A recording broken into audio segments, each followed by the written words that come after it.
Микрофон беріңіз. Маған ерте сөйлеп қойын деп отыр. Серікжан. Қадірлі қалайық.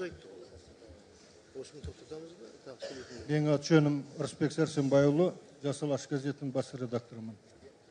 Жасыл Алаш газеті жеріміз сатылмасын, шетелдерге 25 жылға тіпті мүлдем жалға берілмесін деген бастаманы көтерді. Жалғыз Жасыл Алаш емес, Тасжарған газеті, Трибуна газеті, Алтын Орда, Ақжайық газеттері, Абай KZ сайты. Қазірдің өзінде бірнеше мың адам осы талапты қолдап отыр. Бұл нені көрсетеді? Бұл халықтың жер сатылуға мүлде қарсы екендігін көрсетеді. Енді мәселе түсінікті ғой. Неге ары қарай соза береміз? Неге бір айтқанды қайталап айта береміз? Ол сүт емес қой, сапыра беріп майын алатын, маңызын алатын. Әңгіме тоқетері осыған тоқтау керек. Жер сатылмасын, жалғада берілмесін шетелдер. Бітті. Созып жатырмыз. Жаңында бір ағымыз өте жақсы айтты. Одан гөрі ауыл шаруашылығын қалай дамытуға болады? Қалай Америкаға алақан жаймай қазақтың баққан малының етін жеуге болады? Не болмаса нан жеуге болады, жемісін жеуге болады. Мәселе осы төңірегін ауысса, ол құптауға отырады. Әзіз деген бір журналист болды, Социалист Қазақстан газетінде, Егемен Қазақстан газетінде. Соған Ержұман Смайыл газеттің редакторы тапсырма береді Астанадан отырып. Әзіз, сен ана үгіт пойызына ілесіп, сөйтіп жолдауды, президенттің жолдауын насихаттап түсіндіріп қайтыңдар деп. Сонда Әзіздің айтқаны, ол жолдау не түсініксіз жазылып па деп. Сол мінекеңіз, Ақордадан шыққан жолдау да түсініксіз болады, заңдар да түсініксіз болады, қаулылар да түсініксіз болады. Соңғы өстіп мұжғылап отырамыз, халыққа түсіндіру керек деп. Неге о баста осы мәселелер зерттелмейді? Неге парламенттегілер, үкіметтегілер дұрыс заң жасамайды? Өйткені лоббистер бар. Өздерінің мүддесін ойлайды, халықтың елдің мүддесін емес. Ең алдымен латифундистердің мүддесін ойлайды. Содан кейін жерді сатып, содан пайда тапқыштардың мүддесін ойлайды. Содан кейін барады, халыққа қарсы заң шығады. Ол заңды әдемілеп әспеттейді. Жерге меншік иесі болу керек. Сондықтан осындай заң қабылдау керек деп. Жерге 49 жылға иелікке алса, меншік иесі деген сол. Оның қандай айырмасы бар? Сатып алудың керегіне. Екінші айтылатын әңгіме, банкке кепілдікке қояды дейді. Кепілдікке қойды, Райымбек ауданында 23 мың гектар жер 5-6 жылдан бері қайтып, одан да көп уақыт босқа жатыр. Оны банк игере ма? Банк не қылады? Жерді тауарға айландырғаннан кейін осылай болады. Алып сатарлардың, алдап кетерлердің, алаяқтардың жемі болады. Одан кейінгі тағы бір жақсы сылтау, инвестиция. Ой, айналайындар-ау, инвестициясы да Қазақстан болғалы күн көріп келді ғой. Жәнібек Қожықов та жақсы айтты. Қанша мың жылдардан бері қазақ жерін жалға бермей-ақ, инвестиция салдырмай күн көріп келді ғой. Бұның бәрі инвестиция дегеннің өзі қазір мынау наркомандар бар ғой, тура сол сияқты болдық. Қазақстан үлкен наркоман, инеге тәуелді оқып қалдық. Шетелдің инесіне, ақшасына.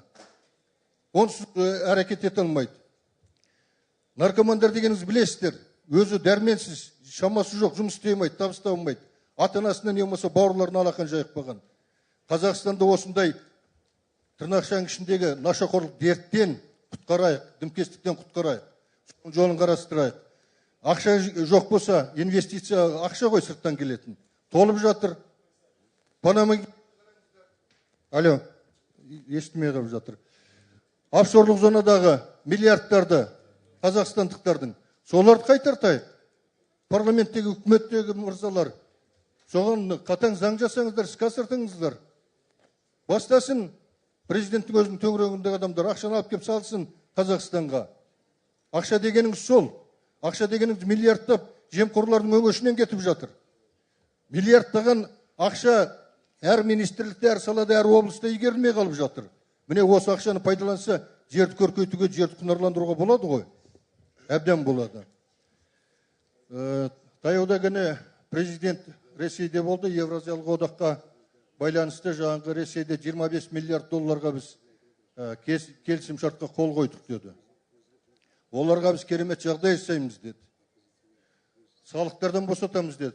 Табыс салығынан, корпоративті салықтардан. Жер береміз деді. Инвестициясының жаңағы 30%-ын қайтартамыз деді. Керемет жақсылық.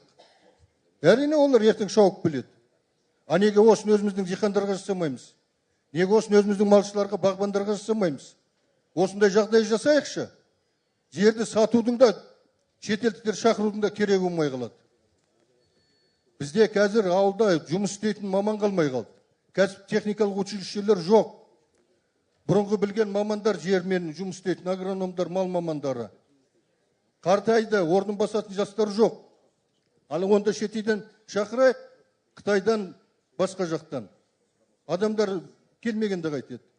Содан кейінгі тағы бір мәселе, осы жақында Қытайда сот өтті.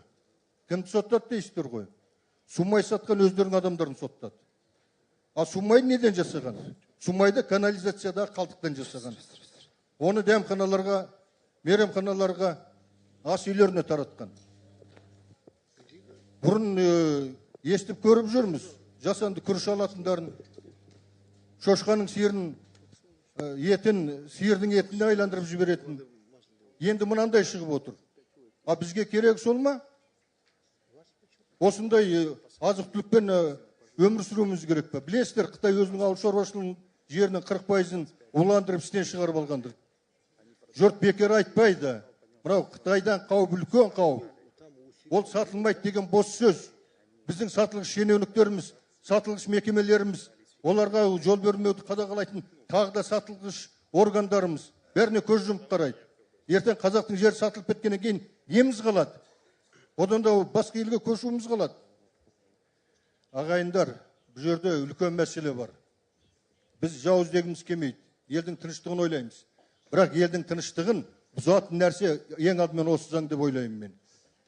Өйткені жер сатылу мәселесі қозғалғалы бері мына Өзбекстандағы өзбектер, Қазақстандағы, оңтүстік Қазақстандағы өзбек ағайындарға айтып жатыр. Жер сатып ала беріңдер, біз көмектесеміз деп. Сондай әңгімені Қытайдағы ұйғырлар да айтады дейді. Жерді сатып ала беріңдер, біз көмектесеміз деп. Солтүстікте ағайындар отыр. Оларға да берейік жекешелендіріп. А ертең ол жердің иесі кім болады? Меншіктің иесі басқа ағайындар болғаннан кейін заң мынандай 500 гектар жер алдың, 200 гектарын игерген жоқсың. 300 гектарын ғана игердің. Заң бойынша қайтарасың мынаны десін. Меншік иесі қайтара ма? Қайтармайды. Ол сөнген Россияға ұран тастайды. Бізге бұрын тілдік жағынан кемсітуші еден меншігіміз тартып алғалы жатыр. Не істейсің деп. Бұрын Жириновский, Лимоновтар болса, енді оның қасына қазір Душенов деген қосылды. Рус православная талдау орталығының директоры. Ол былай деді, Қазақстан тек қазақтардың ел емес, Қазақстанды мемлекет деп айтуға мүлдем болмайды. Ол Ресейдің көмегімен қаттанған тайпалардың бірлестігі. Міне екенсіз, қауіп қатер қайдан жатыр, сепаратизм қайдан жатыр? Жердің тұтастығын, елдің амандығын, ұлттың қауіпсіздігін ойласақ, біз бұған жол беруге ешқандай тиіс емеспіз. Сондықтан жерді сату дегенді мүлдем алып тастау керек. Жерге жалға берілсін дегенді шетелдіктерге алып тастау керек. Егер алда-жалда қазір президент Нұрсұлтан Әбішұлы телефон соғып сіздерге айтса, мына сөзімді халыққа жеткізіңіздер. Халық айтса, қалып айтпайды деген. Мен ар ойланып, бер ойланып, қазірген осындай шешімге келдім. Жер сатылмайды. Шетелдікке жалға да берілмейді. Бітті осы мен әңгімен доғарайық десінші. Қазір осы жер сатылсын, жер жалға берілсін деп отырған кісілердің бәрі сол сөз қолдап шыға келетініне мен 100% сенемін. Жақсы. Лайым, халқымыздың сөзі мен президентіміздің сөзі бір жерден шықсын. Рахмет. Жақсы, рахмет. Бір ғана түзету, жаңа сіз айтып өттіңіз, инвестиция туралы заңға тек қана сол шетелден келетін инвесторларға жеңілдік беріледі деп.